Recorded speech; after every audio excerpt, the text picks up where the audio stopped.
Madame, mademoiselle, monsieur, bonsoir et bienvenue dans le cadre de votre émission Escale méditerranéenne qui vous propose ce soir une halte mystique, cela s'entend, en compagnie d'un grand soufi. Je voudrais parler de l'émir Abdelkader, qui a été donc à l'origine d'une résistance particulièrement farouche contre l'envahisseur français.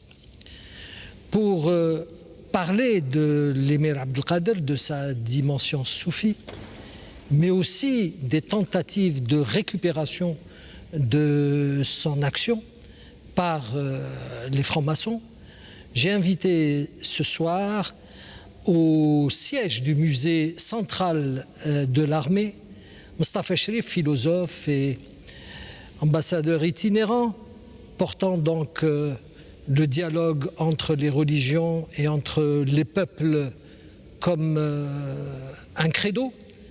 Nous avons avec nous ce soir aussi Madame Boutaleb Zohor, qui est membre du conseil scientifique de la Fondation Émir Abdelkader.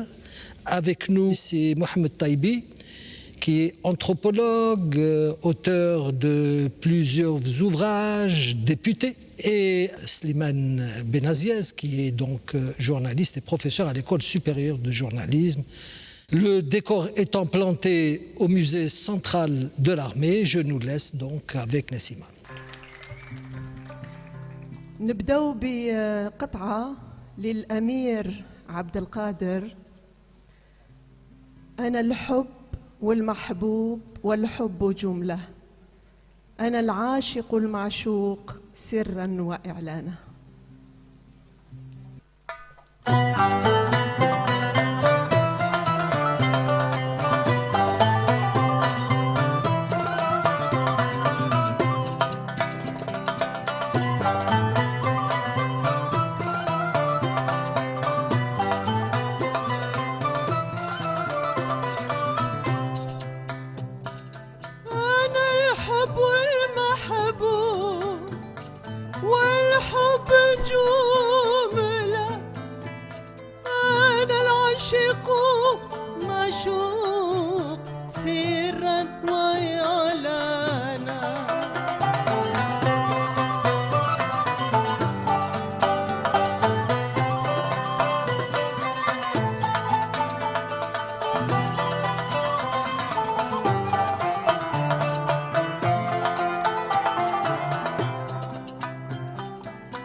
Nous revoilà au musée central de l'armée pour parler de l'émir Abdelkader. Avec nous ce soir et comme précédemment annoncé, Mostafa Cherif, philosophe, auteur, Madame Zohor Boutaleb, membre du conseil scientifique de la Fondation Émir Abdelkader, Mohamed Taibi, anthropologue, professeur à l'université, auteur de plusieurs publications, enfin Slimane Benaziez, journaliste, professeur à l'École supérieure du journalisme. Donc, sans plus tarder, je donne la parole à Mohamed Taibi pour justement nous situer la dimension mystique de l'émir Abdelkader, puisque, contrairement aux idées reçues telles que développées durant les années 30, le soufisme n'a jamais été un appendice de la caste coloniale, bien au contraire.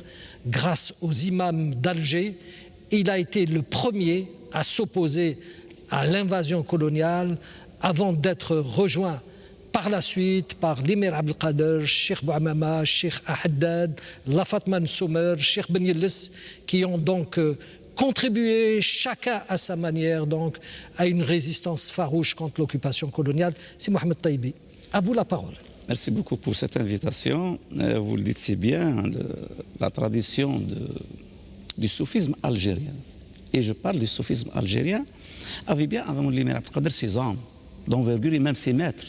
On peut parler de Sidi Abdelrahman Talibi, on peut parler de Sidi Mohamed Touati de Bjaya, on peut parler de Sidi Ahmed El-Meliani à Miliana, et on peut parler d'autres personnalités. Donc, Sidi Mohamed Ben Youssef. Sidi Mohamed Ben Youssef de Miliana. Donc, cet homme-là, qui a aussi une dimension terrible sur le plan du soufisme politique. Donc, quand on parle du soufisme, aussi, il faut parler que le soufisme n'est pas un repli ou un refuge, ni une défaite, mais c'est une vision d'abord du monde, c'est une vision de l'être qu'on va retrouver chez l'émir.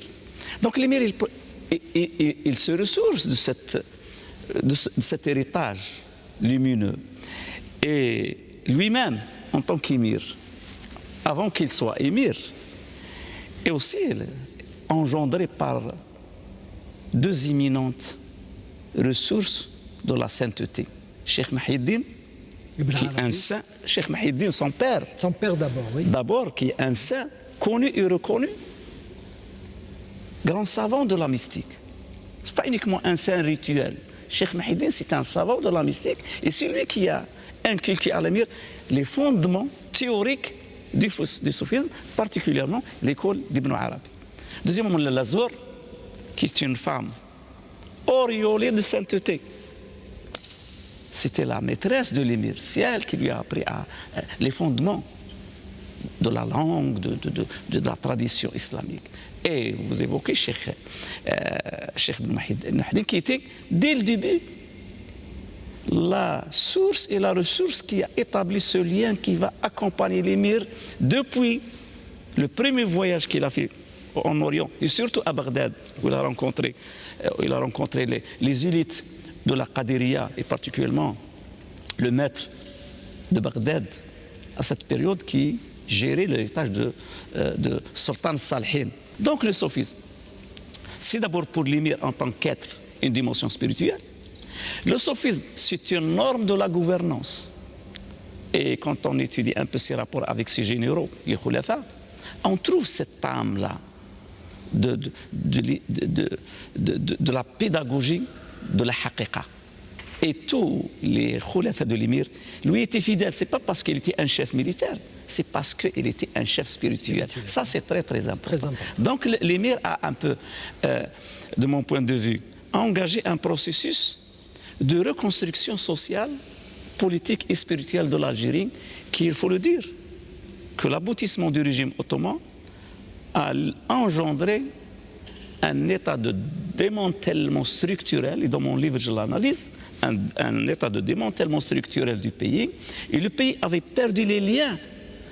Il a perdu, entre autres, l'idée de la centralité politique. Ce qui justifiait la révolte, de nombreuses révoltes à travers le pays contre l'Empire ottoman. La Qadiriya, notamment la Tijiniya, grâce au Darqawa, qui ont été parmi les plus importants. Il y avait le Darqawa qui a quand même bousculé, et je dirais même apporté un coup dur au régime ottoman. Et un homme de cette envergure va traverser un siècle, va réaliser, je dirais, l'œuvre et l'essentiel de l'œuvre, c'est une destinée qui était et qui reste, de mon point de vue, particulière durant ce 19e siècle. Un historien européen disait que cet homme-là était tellement différent qu'il pouvait être le représentant unique de ce qu'il appelait la nationalité arabe déjà à cette période. Donc l'émir était porteur d'un destin préparé par une dimension spirituelle, symbolique, et aussi porté par les qualités intrinsèques de l'homme. Parce qu'il ne faut pas oublier que l'homme, cet homme-là avait son génie propre, avait ses capacités, il développait ses capacités, et l'homme était en interrogation permanente. Il a une quête de la haqiqa, une quête de la vérité, de la haqiqa, et aussi, il s'inscrivait dans une dimension de la sharia. C'est pour ça qu'il a harmonisé le sophisme comme ressource et la sharia comme source. Et c'est pour cette raison qu'il a construit un modèle qui échappait d'un côté au modèle archaïque du Maghreb, et Jacques Berg traite la question d'une manière lumineuse quand il parle de la période de la fragmentation, mais aussi il a évité le modèle du despotisme oriental. Et de mon point de vue, nous sommes devant un homme qui a su, par une inspiration divine, par une qualité intrinsèque d'intelligence, par une résistance qui dépasse la guerre, pour rester au front du combat. C'est un homme, est algérien. Il reste pour nous, comme l'a dit Ustad Mustafa Cherif, une grande école, une ressource de la mémoire nationale, et il a permis à ce pays, surtout dans les moments les plus difficiles, les moments cruels, d'être présent dans un combat. Et ce combat-là reste une partie de notre histoire, reste une ressource pour notre jeunesse. Et je pense que le monde arabe actuellement, le monde musulman actuellement, ne peut pas contourner actuellement les murs, parce que l'effritement des concepts du politique, de l'économique, font mal aujourd'hui aux sociétés arabes. L'émir a essayé de reconstituer les concepts. Quand il parle de son régime politique, il le définit. Il dit que c'est mon régime, c'est un régime qui renvoie aux sources premières de l'islam. C'est-à-dire qu'il rend, il y a une rupture avec le modèle du despotisme oriental. Il dit que l'État la justice doit être libre. Il avait une justice indépendante à cette période. Il avait une armée hiérarchisée, disciplinée, soumise à l'autorité du chef militaire qui était l'émir. Donc il a construit un modèle. C'est ça le plus important. Et c'est ce modèle actuellement qui nous interpelle. Voilà. Très bien.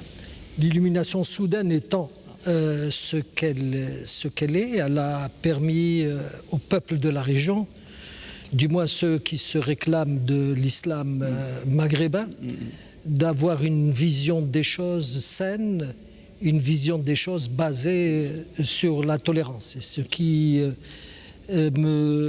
m'interpelle chez l'émir sur ce plan, dans ses rapports démocratiques avec sa société, c'est son rapport à la femme. Absolument. Et en cela, il rejoint Jalaluddin Rumi, surtout lorsque ce maître de la spiritualité énonçait que la femme est ce chemin lumineux qui mène l'homme vers le paradis. Alors, si Mustafa Cherif, le soufisme est un lieu de pouvoir.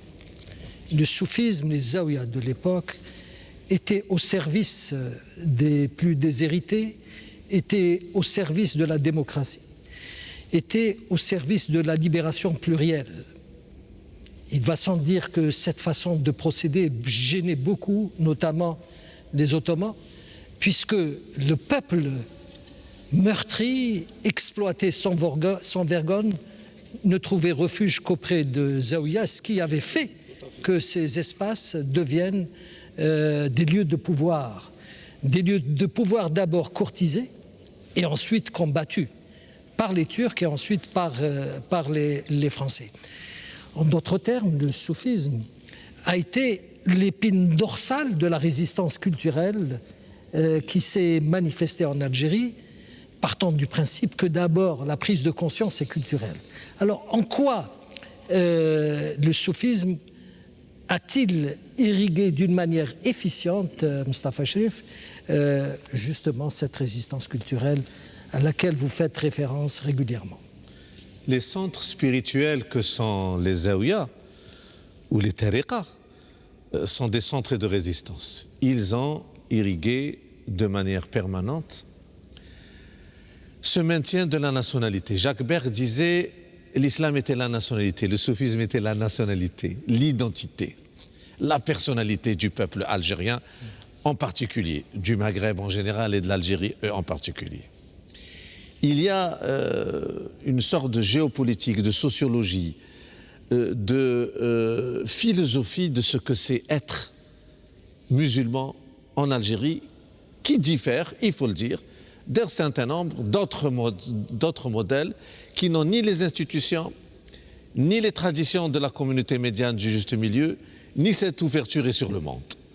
Notre islam, il est à la fois ancré dans l'ihsan, dont le premier maître est le prophète, la voie mohammedienne, le maître des maîtres, c'est le prophète.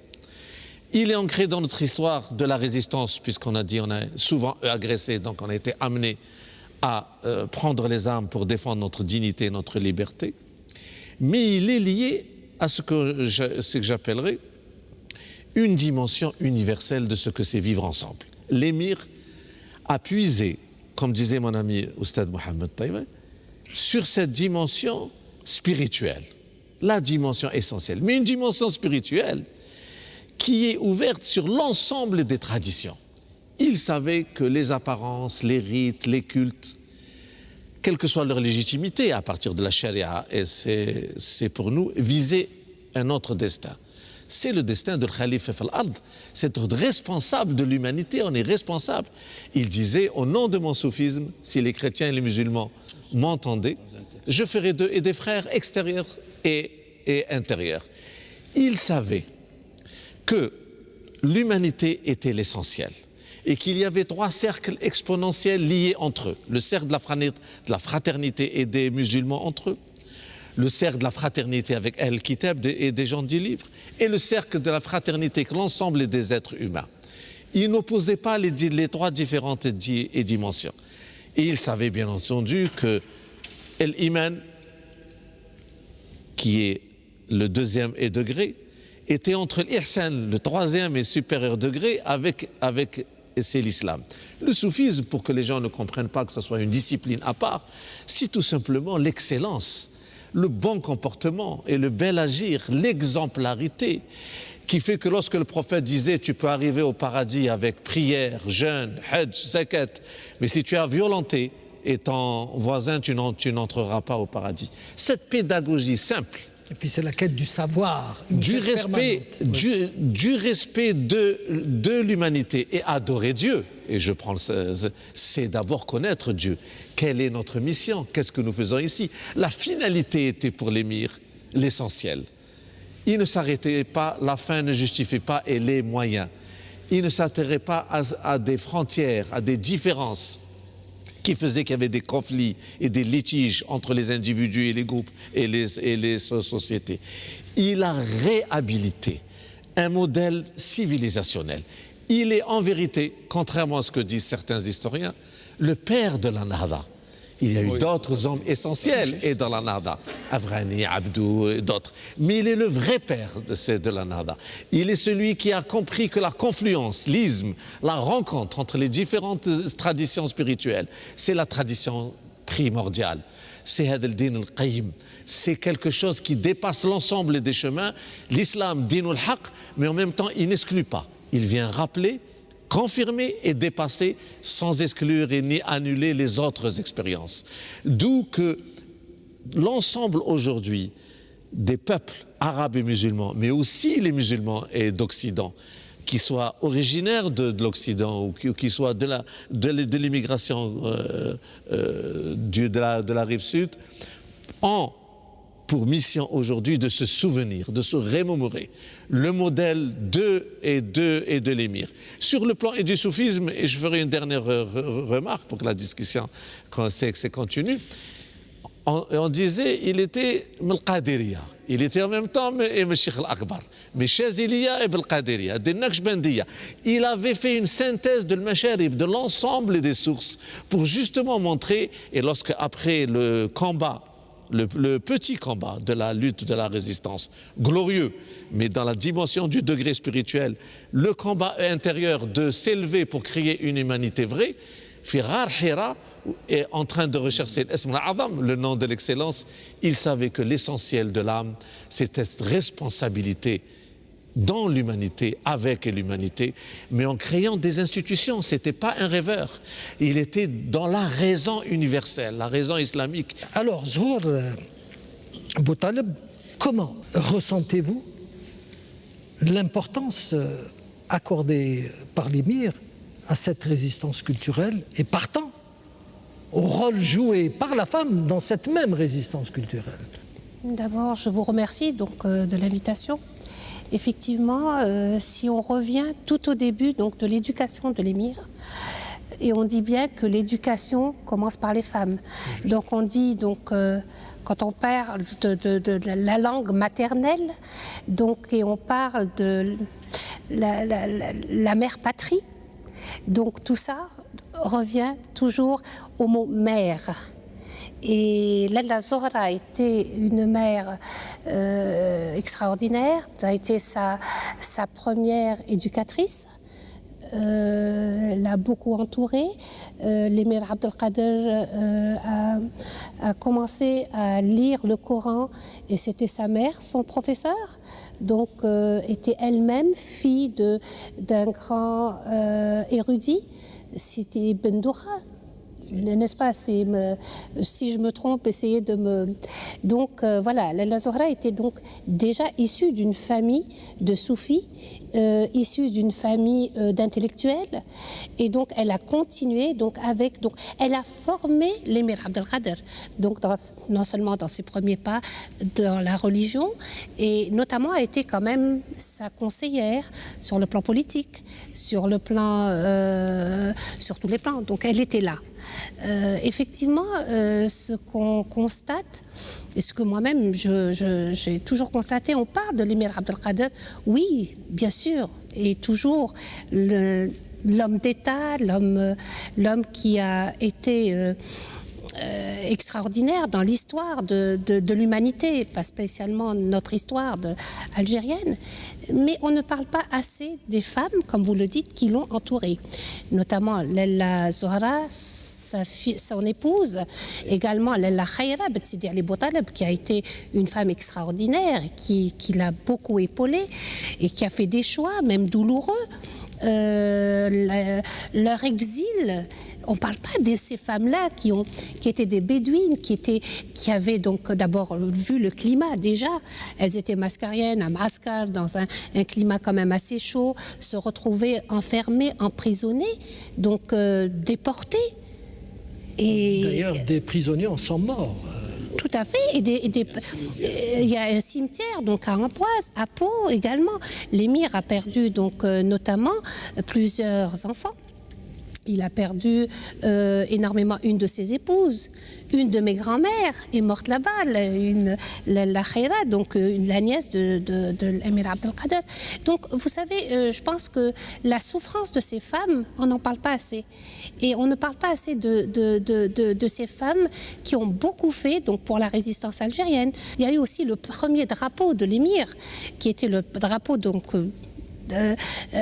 qui avait donc aussi la symbolique soufie. On est sur le propre. Donc c'est Yadallah fawqa aydihum avec la khamsa qu'on montre. Donc cet émir qui est venu toujours avec l'aspect soufi, le frêne al-Shajara, qui est aussi sur Sirat al-Rasoul sallallahu alayhi wa sallam, donc qui lui aussi tbayah tahta un frêne. Donc il y avait toujours ce côté donc de Rasulullah sallallahu alayhi wa sallam, Sirat al-Rasoul derrière l'émir Abdelkader. Et je reviens aux femmes où il faut faire vraiment un travail, et un travail quand même assez important. La fondation actuellement encourage vivement beaucoup de personnes qui font donc des recherches sur justement la personnalité de ces grandes dames qui ont vraiment marqué leur temps aussi et leur histoire, même si elles sont restées dans l'ombre. Elles Voilà. ont été à l'image du rôle joué par une grande soufie, la Fatma Soumer, qui a mené Tout à fait. une lutte sans merci contre l'occupation coloniale jusqu'à sa mort. Alors si Slimane Benaziez, le journaliste que vous fûtes, mais que vous êtes toujours, puisque nous sommes confrères depuis des décennies, a toujours eu une position assez intéressante sur l'émir. Votre passage à la NEP en tant que responsable des éditions en témoigne, puisque vous avez favorisé donc l'édition de plusieurs ouvrages consacrés à l'émir. Alors, quel est votre sentiment sur cette résistance culturelle qu'il symbolisait et qui ne pouvait être que le fruit parmi les meilleurs de cette moubaïa, de ce climat démocratique qui a permis donc le jaillissement d'un mouvement insurrectionnel qui a marqué profondément la caste coloniale. Oui. Parler d'une personnalité aussi riche et à dimensions multiples et incommensurables n'est pas toujours aisé. Il y a des choses que l'on connaît sur l'émir, ont été cochées dans les écrits, dans les biographies, mais il y a des choses qui sont également, jusqu'à présent, en état d'évolution et de prospection. Je peux résumer la chose en disant que l'émir, d'abord, a toujours agi en homme de pensée et il a toujours pensé en homme d'action. C'est l'un des rares dans l'histoire de l'humanité qui ont pu lier l'autorité spirituelle et le pouvoir temporel, parce qu'il a été à la bonne école. Et l'émir, sur le plan de la spiritualité, comme vous dites, on peut dire que c'est la passerelle, le lien, le trait d'union entre plusieurs traditions universelles, depuis la tradition primordiale jusqu'à l'islam qui est le sceau de ces traditions. C'est grâce à lui que, en tant que justement passerelle, qu'il y a eu passage du flambeau de l'Orient vers l'Occident concernant la spiritualité. Et c'est de là que nous avons connu l'école de Gustave Agueli, après lui René Guénon et toute l'école guénonienne. C'est une dimension vraiment universelle et qui dépassait de loin tout ce que nous avons connu, tout ce que la Terre a connu comme dimension spirituelle. Pour illustrer les deux aspects, autorité spirituelle et pouvoir temporel, nous pouvons dire que depuis Salah ad-Din al-Ayyubi, nous n'avons pas connu de chef militaire de cette dimension. Et sur le plan spirituel, nous pouvons dire également que c'est lui, ce trait d'union entre l'héritage du Cheikh al-Akbar, Mohammeddin Mahidine ibn al-Arabi, pour les générations qui ont suivi l'émir Abdelkader. Faut-il rappeler que Cheikh al-Akbar, Mahidine ibn al-Arabi, a été formé à Béjaïa par Sidi Boumdine Chouaib, qu'en vient-il de souligner? Il y a eu effectivement des relations épistolaires, mais il faut dire que Mahidine ibn al-Arabi, de par son œuvre incommensurable, et à synthétiser et c'est la synthèse et la quintessence de la spiritualité musulmane et universelle. Merci Slimane Benaziz. Je reviens à vous, M. Mohamed Taïbi, pour justement situer dans une large mesure l'importance de cette résistance et le rôle joué par l'islam insurgé, s'il est permis de paraphraser Berg. Cet islam insurgé, donc, qui a été battu en brèche par la suite, puisqu'il a été associé à la caste coloniale, alors que nous savons tous que Jama'at al-Ulama a été créé par des soufis. Les gens qui ont été médiatisés, au moment de la fermentation, s'il est permis de s'exprimer ainsi, étaient au Hijaz. C'était les soufis qui étaient proches du peuple, qui avaient préparé les bases de cette association en les interpellant pour qu'ils quittent le Hijaz et rejoignent l'Algérie pour être près de leur peuple et par la même occasion être à l'origine d'un véritable mouvement insurrectionnel. Oui, et je tiens ce soir, dans le cadre de cette émission, à rendre hommage à ces soufis, parmi lesquels Cheikh Omar Smaïl, qui a financé, et dont personne n'entend parler, qui a financé l'Assemblée générale de l'Association des Ulama. Je voudrais parler de bien d'autres personnalités illustres, comme Cheikh Mouloud Hafez, un érudit, donc des gens qui ont contribué d'une manière très importante donc, à bâtir cette association avant d'être débarqués pour que cette association puisse fonctionner d'une manière plus rigoureuse, ce qui n'a pas empêché les exclus, et on n'en parle jamais, de créer une autre association, Jama'at al-Ulama al-Sunna. Jama'at al-Ulama al-Sunna, qui a mené son combat jusqu'à l'extinction finale, puisque la colonisation a veillé pour qu'elles disparaissent à jamais. Alors, cette résistance culturelle porteuse de soufisme ne peut-elle pas constituer un exemple efficient pour la transformation de l'âme de ce peuple? Oui, tout à fait. Ça, c'est des ressources, je l'ai dit. Peut-être je reprends un peu une partie de ce que vous dites parce que vous évoquez une problématique majeure qui n'a pas encore été traitée par les historiens. C'est ce rapport qui reste ambigu entre les élites des ulémas après 1933 et les éléments fondateurs. Vous avez cité quelques noms, je peux vous ajouter d'autres. Par exemple, je parle de Cheikh Mustafa Al-Alawi. Une lettre extraordinaire écrite par Cheikh Ibn Badis. Je parle d'un autre cas dont je possède le livre, qui n'a pas été étudié, Cheikh Ibn Abd al-Hakim de Chlef, qui avait une école et qui a essayé d'ailleurs de faire la synthèse entre la stratégie des éléments et les objectifs de la dimension, ce qu'on appelle le soufisme. C'est parce que le soufisme, presque à partir du XVIe siècle, surtout l'école de Sidi Mohamed al-Houari, cette école-là qui a fait émerger l'idée du djihad des Tolba. Et à Sénia, il y a un cimetière de ces Tolba-là qui étaient les disciples de cette période-là.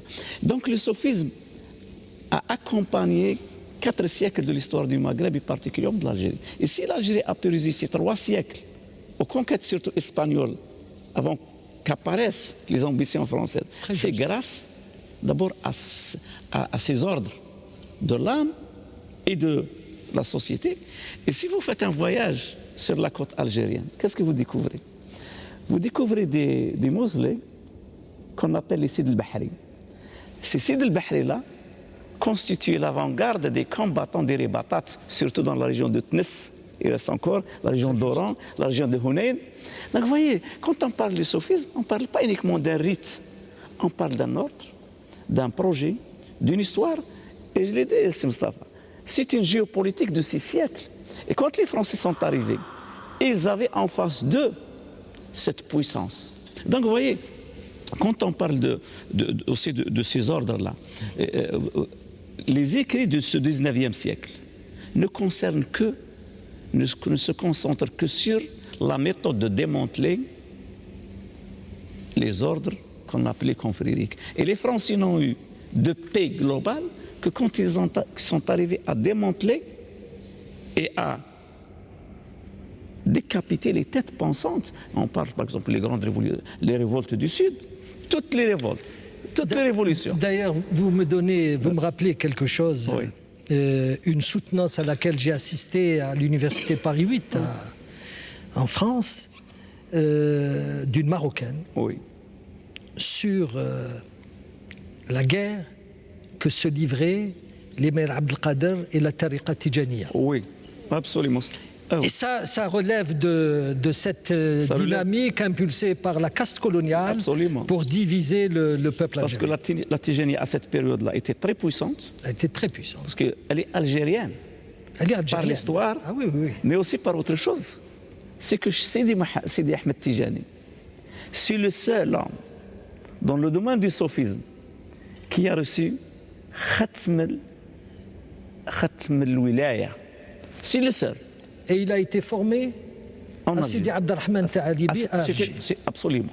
Donc vous voyez, l'Algérie, c'est ces grandes ressources qui ont fait de ce pays une cible.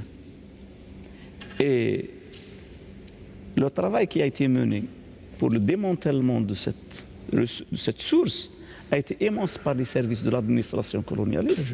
Ils ont investi tous les moyens pour récupérer ces hommes-là. Mais il n'empêche qu'au niveau du sophisme de l'émir, moi j'aimerais dire une chose, c'est qu'il y a le sophisme, l'appartenance à l'ordre.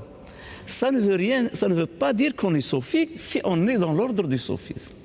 On est sophique que quand on est dans la quête d'une haqiqa, la quête de la connaissance. De la connaissance, et qu'on aurait abouti à un statut, l'émir a abouti à un statut qui est ذكر سي مصطفى القطب الاقطاب او القطب الجامع on appelle ça le قطب الجامع.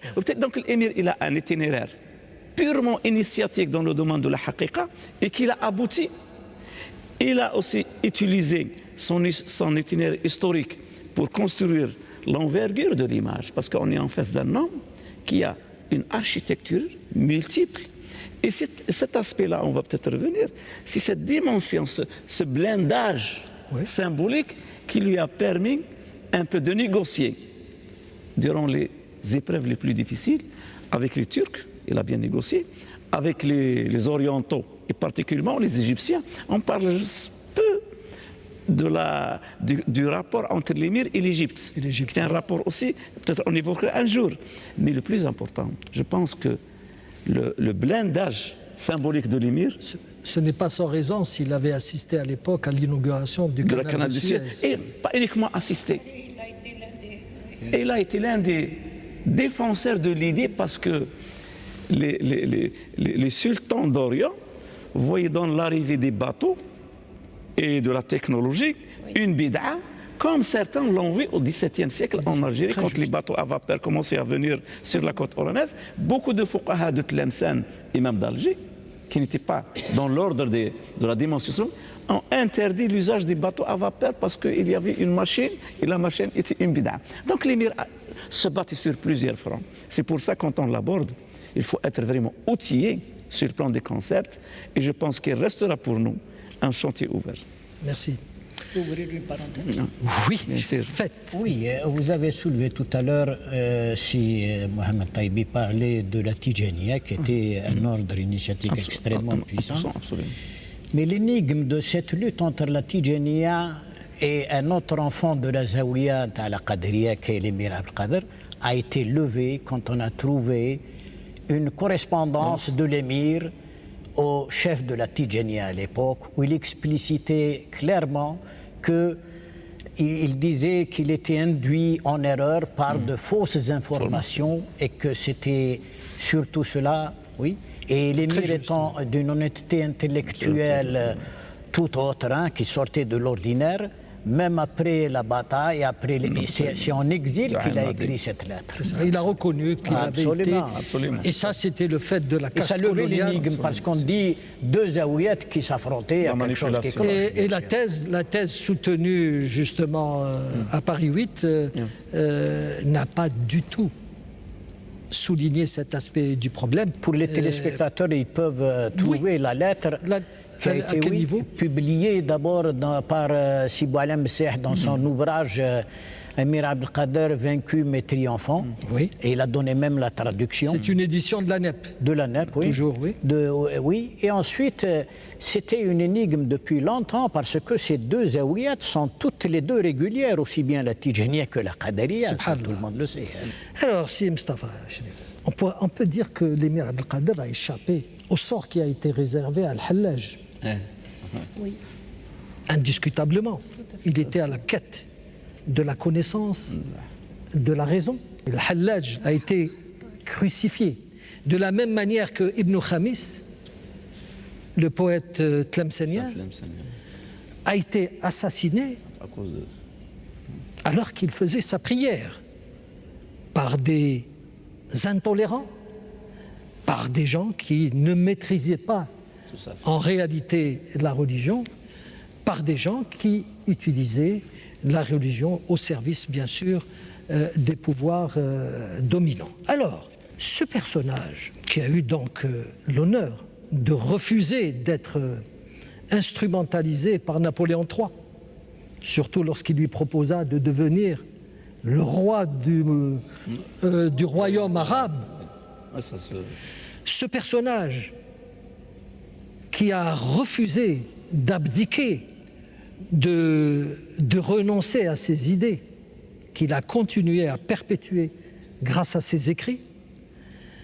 ce personnage n'est-il pas hors du commun? Il est hors du commun dans le sens où il a compris le message mohammedien.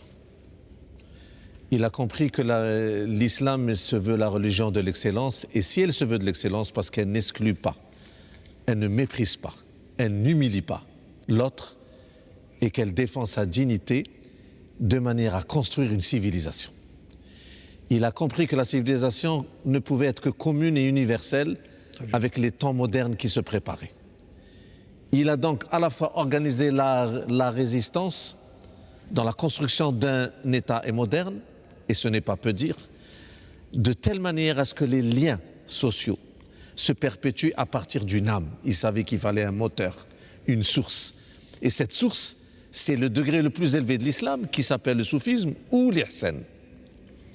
Il avait donc le souci de articuler des spécificités avec l'universel.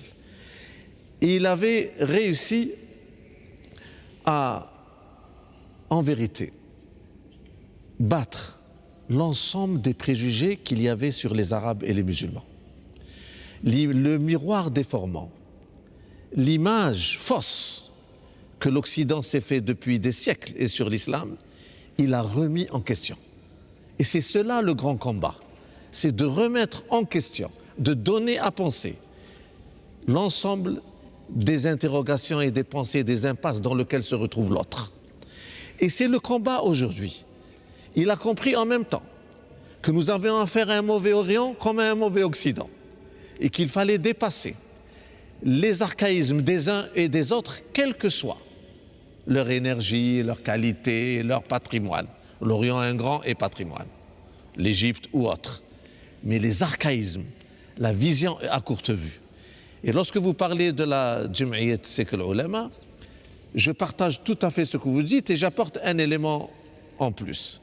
Il y avait justement une aile, une interprétation à l'intérieur de cette qui a ruiné la véritable mission de la Renaissance. On continue encore aujourd'hui à cette mésinterprétation, à cette contrefaçon du vrai islam qui aujourd'hui ruine ou, comme dit le Coran,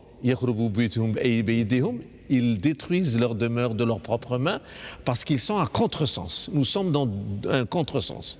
En Occident, nous sommes dans un contresens vis-à-vis de ce que c'est l'humanisme, vis-à-vis de ce que c'est la démocratie, vis-à-vis de ce que c'est que le vivre ensemble. La séparation outrancière entre les dimensions de l'existence, la marginalisation et des valeurs et de l'esprit à cause de l'histoire d'une certaine chrétienté. Et en Orient, cette focalisation sur simplement une forme de littéralisme ont créé qu'aujourd'hui, nous sommes encore, en termes géopolitiques, en termes culturels, en termes de modèles de société, face à deux contre-modèles, deux contre-exemples. L'Algérie, avec le modèle de l'émir, avec notre tradition de la véritable dimension de l'équilibre et de la cohérence sociale, du lien social, des institutions rationnelles, et en même temps une source qui fait que la finalité de l'existence, c'est le soufisme, nous sommes capables de contribuer à une nouvelle civilisation qui nous fait défaut. Et les leçons du maître, qui est l'émir, sont exceptionnelles. Les Alish, il y avait Cheikh Al-Azhar Alish en Égypte. C'est lui qui a initié René Guénon. Il était disciple de l'émir Abdelkader.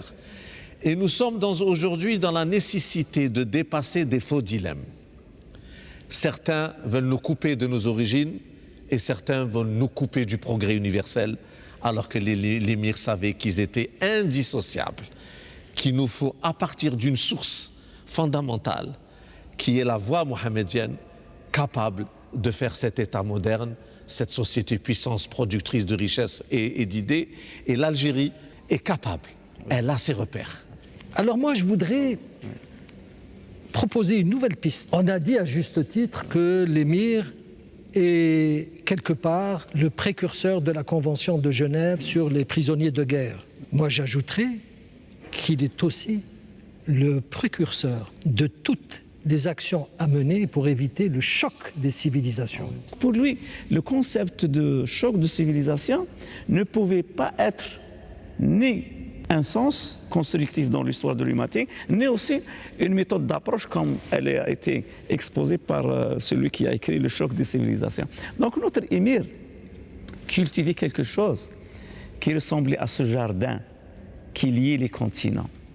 Et dans ce jardin, on se trouve tous aujourd'hui, et cet âme signe qui va s'installer en Occident, et s'est installé par le débat des sens, par l'approche qu'il faisait du modèle de l'Occident. Il a analysé intérieurement le modèle de l'Occident.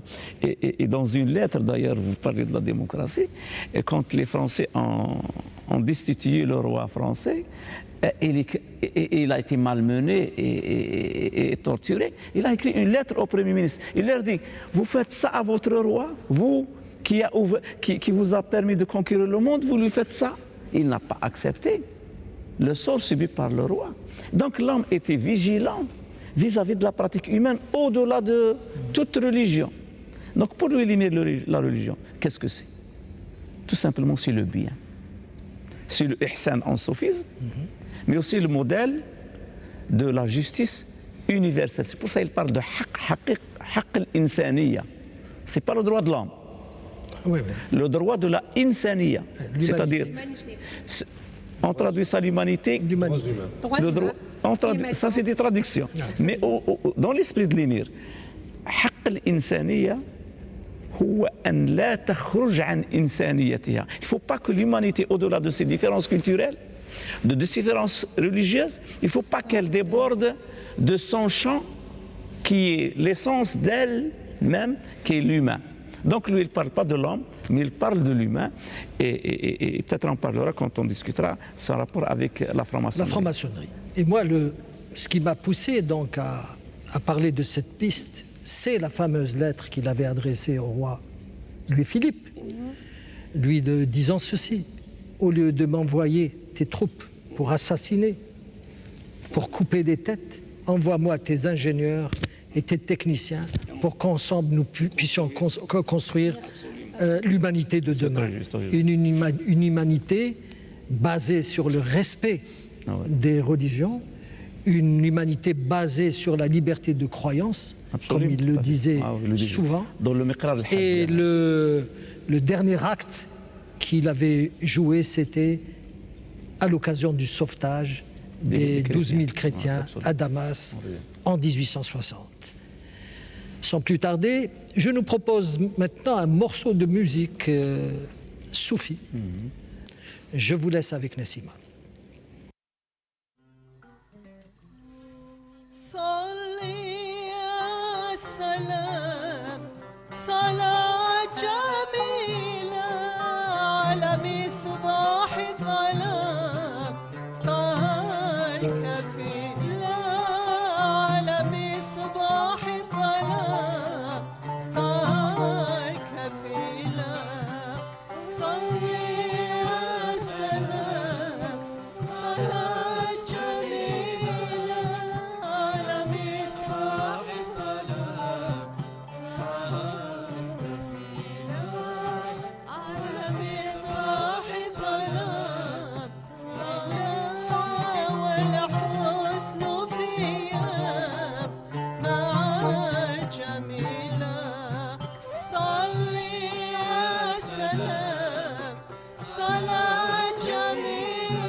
Après ce tour de chant donc de Nassima, qui a aussi interprété des poèmes de Cheikh Al-Alawi, de Cheikh Muhyiddin Ibn Arabi, comme de l'émir Abdelkader, nous allons passer à un sujet très important, à mon sens.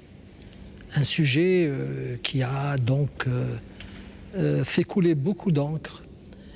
Et c'était à la suite donc du sauvetage des 12 000 chrétiens par l'émir Abdelkader en 1860 à Damas. L'émir Abdelkader, comme je le disais tout à l'heure, du moins les décorations qu'il portait, ne provenaient pas de la France. Il y en avait une française. La France s'était alignée sur les autres pays européens et sur les États-Unis, qui avaient donc tenu à récompenser, à témoigner un acte de reconnaissance à un Algérien qui a su s'élever et être en adéquation avec l'enseignement mahométan. Donc, quelques années après, 5 ans après exactement, l'émir Abdelkader recevait une lettre de félicitations de la franc-maçonnerie. Et bien sûr, quand on reçoit une lettre dithyrambique nous félicitant, il est normal que nous y répondions de manière à témoigner une correction qui sied à ce genre de personnage. Et c'est ainsi que cette réponse a été interprétée comme une sorte d'adhésion au programme de la franc-maçonnerie, qui n'avait pas tardé d'ailleurs à ébruiter l'affaire et à présenter l'émir comme étant un de ses adeptes. Alors, pour parler de la franc-maçonnerie, je pense qu'une démarche didactique, pédagogique s'impose, et c'est à un enseignant que je vais m'adresser, puisque c'est un ancien confrère que je connais depuis des décennies, Slimane Benaziez, pour ne pas le désigner. Il est professeur à l'École supérieure du journalisme, et j'aimerais bien qu'il nous présente justement cette institution, parce que en France et de par le monde, puisqu'elle aurait des ramifications même en Algérie, mérite d'être présentée pour que le téléspectateur puisse avoir une idée de cette institution. C'est Slimane Benaziez. Oui, je voudrais surtout relater ce que vous venez de dire concernant l'émir et après le sauvetage des 12 000 chrétiens. La puissance coloniale à l'époque, en particulier, et l'Occident en général, n'admettait pas que ce qu'il considérait comme monopole de l'Occident, l'humanisme, soit partagé avec d'autres sociétés ou d'autres traditions. L'émir Abdelkader, pendant toute sa lutte ici, était connu surtout entre l'Algérie et la France, tandis qu'après le sauvetage des 12 000 chrétiens, c'est toute l'humanité qui en a pris connaissance. Alors ils ont voulu faire la récupération et pour maintenir ce monopole de l'humanisme et de... Oui. Alors à ce moment-là, comme vous dites, sur une simple correspondance entre la loge Henri IV et l'émir, ils en ont conclu une adhésion. L'émir, de par son éducation, sa sagesse et sa politesse, répondait à tout courrier. Cependant, quand on veut faire la récupération et d'en déduire de là qu'il était initié à la loge Henri IV ou à la loge des pyramides d'Alexandrie, c'est aller trop loin. Pourquoi? Parce que l'émir, évidemment, il ne pouvait pas dire que l'émir n'est pas musulman. L'émir était musulman. Mais seulement un musulman qui a cette dimension, qui a démontré cet humanisme, ça les dérangeait. Donc il faut dire que cet émir est à nous. Surtout originaire d'un pays bien colonisé. sûr qu'il venait de combattre. Et alors moi je peux dire une chose. Quand on est disciple, comme nous avons dit, quand on est disciple de Muhiddin al-Arabi, de Cheikh al-Ahmar, Cheikh al-Akbar, ou Kibrit al-Ahmar, quand on a assimilé Futuhat al-Makkiya, quand on a étudié Fusus al-Hikam et qu'on a commenté Tarjman al-Ashwaq, C'est ridicule de dire qu'un homme de cette trempe... Et quand on a été l'auteur de Mawaqif. Bien sûr, auteur de Mawaqif, il est ridicule de dire qu'il peut être initié. C'est comme si vous me disiez qu'un prix Nobel de littérature avait besoin d'assister à un cours d'alphabétisation. Et il était beaucoup plus loin que ça. Évidemment, les réponses qu'il donnait, aussi bien à cette correspondance avec la loge d'Henri IV que dans sa lettre aux Français.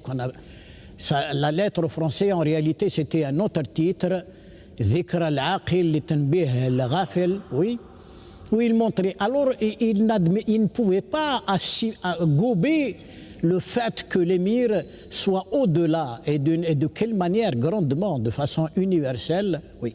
Et ensuite, il y a des choses vraiment contradictoires parce qu'à l'époque, peut-être la loge d'Alexandrie, mais la loge de Henri IV n'admettait pas des gens en dehors des chrétiens. Et encore, même les protestants pouvaient être exclus. Et l'émir était loin. Il est vrai que la franc-maçonnerie, à l'origine, était un ordre initiatique. Mais la déviation datait de loin, particulièrement quand elle est passée de la maçonnerie opérative à la maçonnerie spéculative. Il y avait James Anderson et Jean-Théophile Desaguliers, dont après la révocation définitive de l'édit de Nantes, eh bien, ils ont brûlé toutes les constitutions, c'est-à-dire les statuts dans le langage maçonnique. Et alors, ça a été déplacé en Angleterre, en Écosse exactement, et ils ont fait de nouvelles constitutions. Et c'était déjà une déviation immense. Et il y avait alors à ce moment-là des obédiences qui se sont multipliées en 1000. Il n'y avait plus la notion du grand architecte de l'univers ou de l'être suprême. Tout le monde pouvait être intégré dans la maçonnerie, qui est devenue vraiment totalement déviée de ces... Oui, parce que la véritable maçonnerie, dont on ne connaît pas l'origine en réalité, elle peut remonter jusqu'au Salomon, Sulayman alayhi salam, depuis la construction du temple. Mais on ne connaît pas les véritables origines parce que si c'est lié à la tradition primordiale, on peut la remonter jusqu'à Adam alayhi salam. Mais seulement au cours du temps, de l'éloignement des principes, il y a eu des déviations et ce n'est pas l'émir qui va à ce moment-là chercher une initiation quelconque auprès de la loge, ni d'Henri IV, ni d'Alexandrie, dans la loge des pyramides. L'émir est bien au-dessus de tout ça. Merci Slimane Benaziez pour ces précisions. Et là, c'est Mohamed Taibi. Je rappelle que vous êtes professeur à l'université, vous êtes anthropologue, vous êtes député, donc un spécialiste aussi du soufisme comme de l'émir Abdelkader. Alors, selon vous, serait-il possible que l'émir puisse être allé jusqu'à adhérer au sein d'une institution qui n'avait nullement sa dimension spirituelle et culturelle? Oui, au moment où s'est engagé les relations avec cette institution européenne, qui commençait à prendre de l'importance, surtout dans les questions de la gouvernance et de la production des présidents et des ministres et des élites. Donc c'était presque une sorte d'industrie des élites en Occident. L'émir avait atteint dans son itinéraire initiatique, politique et intellectuel un niveau extraordinaire. Il était déjà dans le domaine de la théorisation du soufisme. Et à ce moment-là, il y avait deux événements majeurs. L'événement, vous l'avez évoqué, c'est celle du grand conflit prémédité et préparé par les puissances, particulièrement la France et l'Angleterre, contre les musulmans d'Orient, on va revenir. Et deuxième élément, c'est que l'émir, à ce moment-là, était en avance vers maqam qutb al-tariq fi iktishaaf al-haqiqa. Et à partir de cette logique initiatique, l'émir n'était nullement branché sur le plan spirituel, ni sur le plan intellectuel, sur les ressources, ni les ressources de la franc-maçonnerie. Mais en même temps, l'émir avait un parti en France. Et j'ai trouvé des documents où on parlait du parti de l'émir, pas des partisans de l'émir. Le parti de l'émir, c'est cet ensemble d'intellectuels, humanistes français et autres, qui ont cru en sa mission, en sa valeur. Qui s'était mobilisé pendant qu'il était en prison. Ça commençait à ce moment-là, justement. Donc le parti de l'émir était pour lui très important. Et l'investissement par les idées dans les grandes institutions de l'Europe, y compris la franc-maçonnerie, était importante pour l'émir. Pourquoi?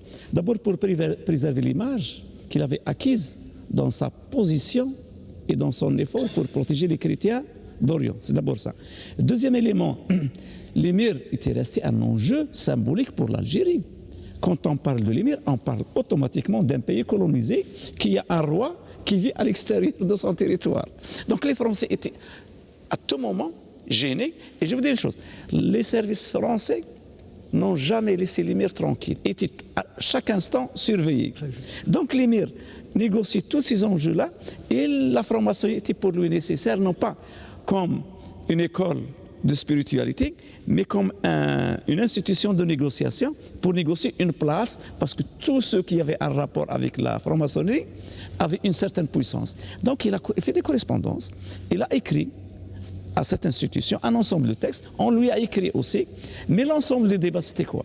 C'était pas pour qu'il rentre dans la franc-maçonnerie, mais pour des échanges d'ordre philosophique, d'ordre politique, et l'émir intelligemment a toujours préservé le débat à un niveau de ce qu'on appelle les grandes vérités de cette période, c'est les droits de l'homme, c'est la destinée de l'humain, c'est les concepts de la vérité, celles habillées par la chrétienté et les idées aussi habillées par l'islam. Donc, à travers cet événement, ce qu'on ne dit pas, c'est que l'émir a introduit les préceptes de l'islam dans le débat de la franc-maçonnerie. C'est qu'au Conseil des ministres, c'est l'islam qui a conquis une partie de la franc-maçonnerie et l'émir n'a jamais reproduit nullement un quelconque discours ou une quelconque idéologie de la franc-maçonnerie. Et la fin, c'était quoi? C'est que l'émir a fini son itinéraire dans le cœur de la haute spiritualité soufie, et les francs-maçonneries sont restés là où ils étaient dans leur idéologie institutionnelle. Vous voyez à peu près les enjeux. Merci. Moustapha Cherif. Oui, peut-être il faut dire quelque chose. Non, c'est pour juste une parenthèse, il m'a rappelé quelque chose. Cette tentative de récupération s'est faite uniquement autour de la personnalité de l'émir. Tous nos grands, l'intelligentsia musulmane, algérienne ou la musulmane algérienne, oui, absolument. On a dit qu'Abdou était franc-maçon, Cheikh Djamel Afghani était franc-maçon. Plus que ça, même pendant notre guerre de libération, Roger Perfit, dans son ouvrage Les Fils de la Lumière, disait que si Ahmed Boumanjel était, oui, maçon du Grand Orient, oui. Et ceci, pourtant, il y a beaucoup de contradictions. Pour revenir à l'émir, d'abord, aussi bien dans la loge Henri IV que celle d'Alexandrie, on ne peut pas initier quelqu'un à distance. Il était à Damas, ou à Paris, ou à Alexandrie. Et ensuite, on ne passe pas. Vous savez, enfin, c'est connu que dans l'initiation à la maçonnerie, on passe de l'apprenti au... Oui, bien sûr, de l'apprenti jusqu'au compagnon, du compagnon jusqu'au maître. Et il y a des obédiences où il y a 33 degrés, hein, jusqu'au dernier, le 33e kadosh. Comment se fait-il que l'émir ait reçu tout ça en une seule journée? C'est curieux, quand même. C'est Moustapha Cherif. Oui, moi j'apprécie tout à fait ce qu'a dit l'Oustad Slimane et l'Oustad Mohamed. Les choses, elles sont claires. C'est pour moi un faux problème. C'est un mythe fabriqué de toutes pièces qui est en contresens avec l'esprit universel et de l'émir, qui avait un souci en termes géopolitiques et philosophiques. La puissance de cet Occident, quelle en était les mécanismes. Et il avait comme souci de non pas vivre de préjugés, Absolument. mais de vérifier par lui-même comment cette société qui était dans l'impasse sur le plan spirituel, Très juste. à partir de l'histoire de la chrétienté, et qui cherchait de nouvelles religions civiles ou profanes, qui étaient connectées ou déconnectées en fonction avec ce qu'on appelle la tradition ou les valeurs abrahamiques. Il cherchait à savoir comment les esprits, la structure mentale de l'autre fonctionnait. Bien plus qu'un savoir-vivre, un souci de stratégie, de savoir comment fonctionnaient les élites en particulier. Parce qu'il savait que le progrès, la puissance, la civilisation étaient dépendantes du travail et des élites. Donc, souci de savoir-vivre, stratégie politique, curiosité philosophique légitime, l'ensemble des données permettent d'expliquer l'échange de correspondance. Absolument. Tout le reste n'est que affabulation, fabrication de toutes pièces, récupération, comme disaient les collègues. Mais l'émir était respectueux de toutes les formes d'ordre qui visaient l'intelligence, la transformation de symboles et de concepts philosophiques en puissance. Il ne méprisait personne, il n'excluait personne. Il apprenait en sachant qu'il avait un parcours, diplomate en plus. en plus de sa dimension épigmatique, mais sans parcours de musulman, sans parcours de soufi, sans parcours de chef de la résistance, c'est sans parcours en tant que qutb, en tant que pôle spirituel et de son temps, au sens global, général, et pas simplement pôle au sens local d'un moment et d'un lieu. C'est véritablement un isme, celui qui faisait rencontrer l'Orient et c'est l'Occident, avec comme objectif essentiel pour lui, il savait que la lumière ou le message de Dieu n'était, comme il dit, ni d'Orient ni d'Occident, mais il savait que le rapport historique était en faveur de l'Occident sur le plan immatériel, mais en faveur de l'Occident sur le plan éthique et spirituel, et qu'il fallait qu'il fasse la jonction. C'est ce souci de jonction et de réussir une nouvelle civilisation au profit de l'Orient et de l'Occident, afin que l'islam puisse de nouveau être la direction de tous et les êtres. Et c'est pour ça que je crois qu'aujourd'hui, par-delà toutes les dérives, quand j'en parlais avec Mohamed, par-delà toutes les dérives, les contrefaçons, les escroqueries et tout ce qui vient s'exprimer en tant que contre-exemple, à partir du modèle de l'émir, à partir d'une intelligence et de l'élite née du sol de la rive sud comme de la rive nord, demain, de l'Algérie comme en Europe, il est possible de reconstruire une autre humanité, parce que c'est pas parce que nous sommes en crise, c'est pas parce que nous sommes intéressés, dépendants ou en voie simplement de développement. Il y a un cycle, nous sommes en phase du nouveau cycle de l'humanité, où c'est dans la difficulté que naîtra une nouvelle humanité, et c'est le modèle mohammedien, le modèle émir Abdelkader, le modèle algérien qui peut prévaloir en se tenant à l'écart d'un mauvais Orient et d'un mauvais Occident. Je pense que... Un petit détail pour compléter Oui. l'idée, juste une minute. Quand on est Qutb Jami', c'est un statut dans la hiérarchie du soufisme. C'est-à-dire qu'on est le commandant du monde. Subhanallah. C'est le degré le plus haut. Sur le degré plus haut, c'est-à-dire qu'on est le maître temporel du monde. Quand on a ce statut-là, toutes les institutions deviennent secondaires. Donc, question de franc-maçonnerie, Absolument. ça devient une question, pour lui, presque sans intérêt, parce que l'intérêt essentiel, c'est qu'il est Qutb Jami', donc il a la responsabilité du bien sur la terre. Alors, la nouvelle communauté est en marche. Oui. Et elle est symbolisée aujourd'hui, ce soir, ici même au musée central de l'armée, par la présence d'un maestro, d'un Bonsoir et musicien merci de émérite l'invitation. en la personne de Charles Bruget, qui est donc un amoureux fou de l'émir Abdelkader, puisqu'il a décidé de lui consacrer une œuvre magistrale qu'il compte réaliser dans peu de temps, pour peu qu'il soit bien sûr aidé dans sa tâche. Et la Fondation Émir Abdelkader se montre particulièrement intéressée par ce projet. Charles est un Algéro-italien.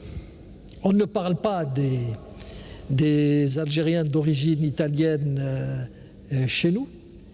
Et il a à cœur justement de réaliser ce travail. Je lui demande de nous le proposer, enfin de le proposer pour la première fois, tenez-vous bien, au peuple algérien à travers la chaîne Dzaïr TV. Tfaddal. C'est un projet qui est né pratiquement depuis très longtemps, à travers des lectures, à travers un intérêt croissant pour ce qui est la stature de la personne sous tous ses aspects. Je crois même peut-être que l'aspect du guerrier est celui qui m'intéresse le moins en tant que compositeur. Bien sûr, il est fondamental. Il est fondamental. Le thème que j'ai dédié pour le sublime guerrier, comme je l'ai appelé, est sans équivoque. Il est vraiment impressionnant. Mais je suis très intéressé par tout ce qui est l'intériorité de l'émir Abdelkader. Et le premier thème que j'ai écrit en absolu, c'est quelque chose qui regarde les pensées intérieures de l'émir Abdelkader. Je me l'imagine en train de parler à lui-même et se dire des choses, parce que c'est un homme qui a quand même énormément souffert, au-delà de la période de guerre, mais même après. Ce synopsis que j'ai mis sur pied, ce vidéo synopsis, si je peux m'exprimer ainsi, que j'ai mis sur pied, démarre à partir de Londres, où en 1865,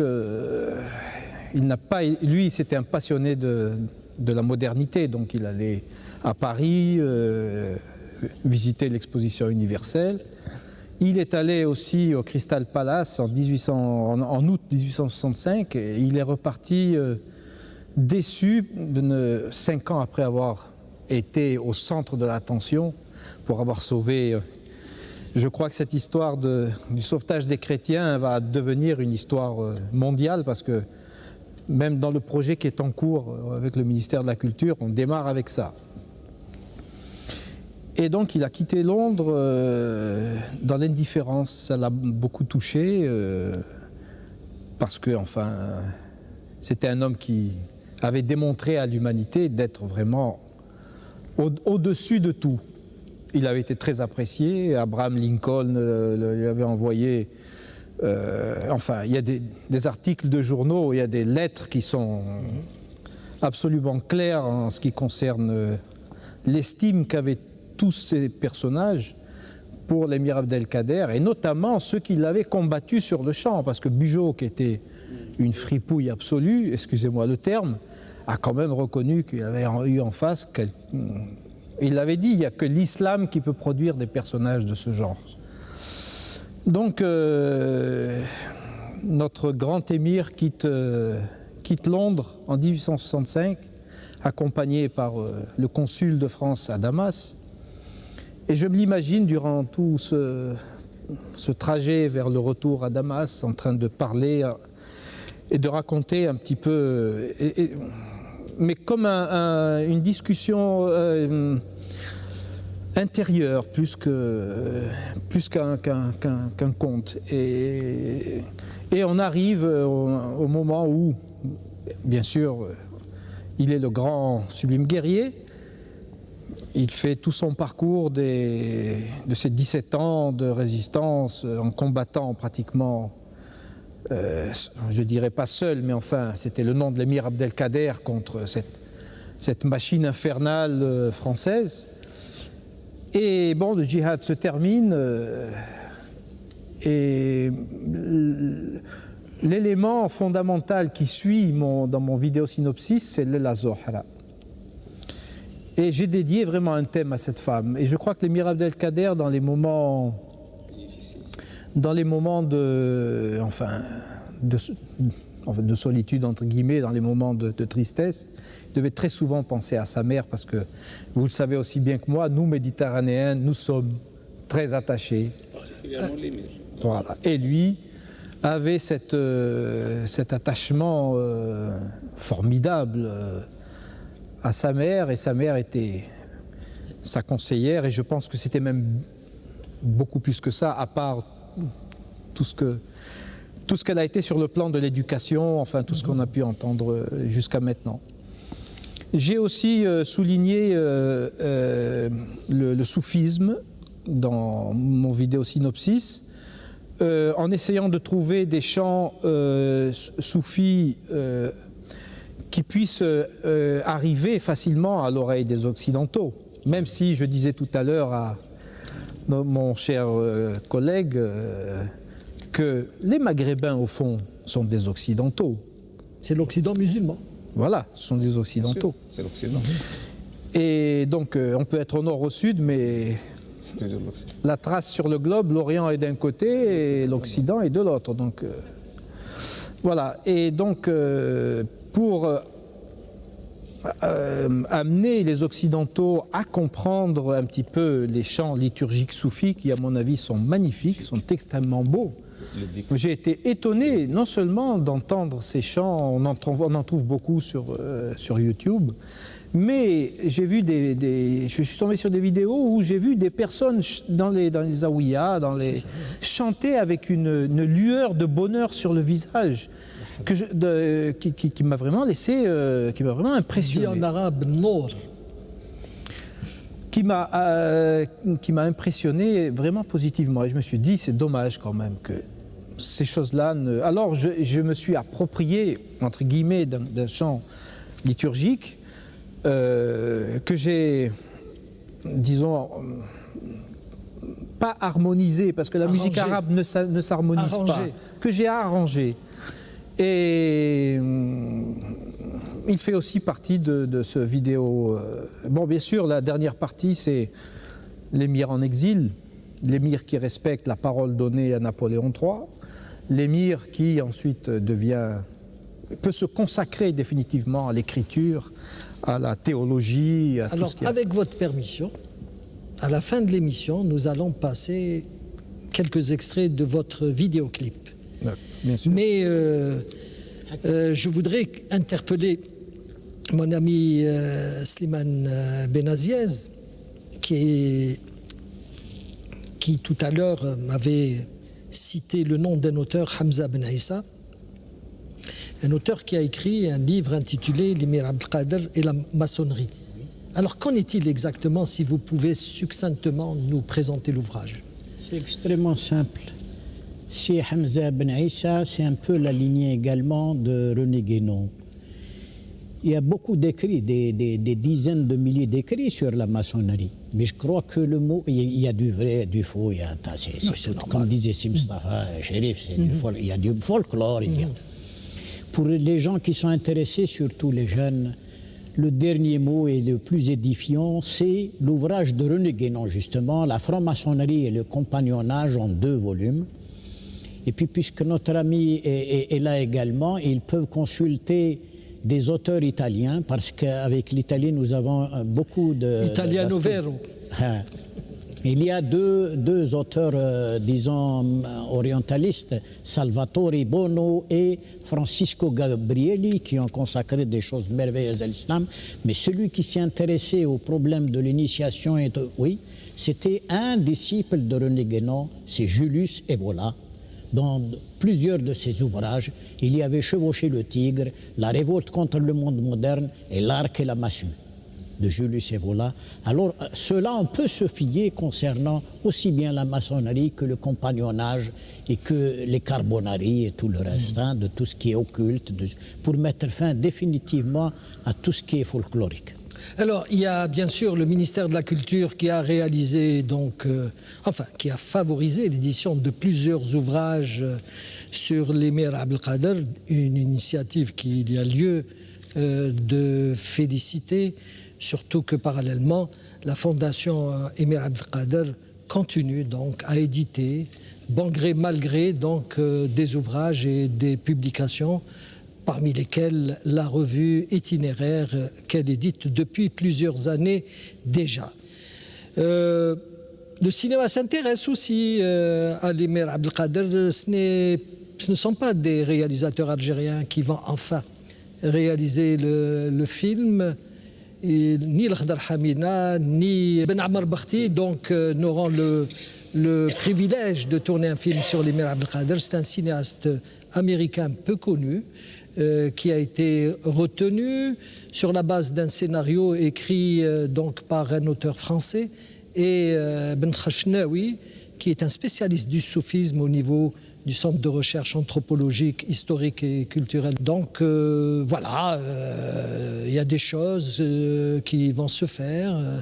Il y a aussi des gens qui bougent, parmi lesquels des représentants de la Fondation Émir Abdelkader, qui estiment que, à travers bien sûr la personne de son président, Mohamed Boutaleb, qui estime que la Fondation n'a pas été consultée et qu'un scénario aurait pu être écrit par Boualam Sayah, qui a déjà consacré plusieurs ouvrages à l'émir, comme par d'autres scénaristes. Enfin, moi je pense que nous allons terminer cette émission que nous vous proposons à l'occasion de la célébration, de la commémoration de la célébration du déclenchement de la lutte de libération nationale, une émission que nous vous dédions avec un témoignage de respect, de solidarité avec ce peuple magnifique qui a su trouver des arguments nécessaires pour recouvrer sa souveraineté spoliée. Avec votre permission, le mot de la fin pour nous inviter, c'est Mustafa Cherif. La rectitude, c'était un mot qu'aimait l'émir, l'istiqama. Il nous a appris à rester droit, fidèle à notre conscience, à notre patrimoine, à nos racines, respectant l'humanité et de tous. C'est cette dimension de l'istiqama, de la rectitude, de la droiture que les jeunes aujourd'hui doivent se remémorer, parce que l'émir est notre modèle. Slimane Benaziez. Qu'est-ce que l'on peut dire après la rectitude? C'est, oui. Et l'émir, justement, a incarné ça. Je crois qu'il peut être non seulement un modèle pour les jeunes et une source d'inspiration pour les générations futures.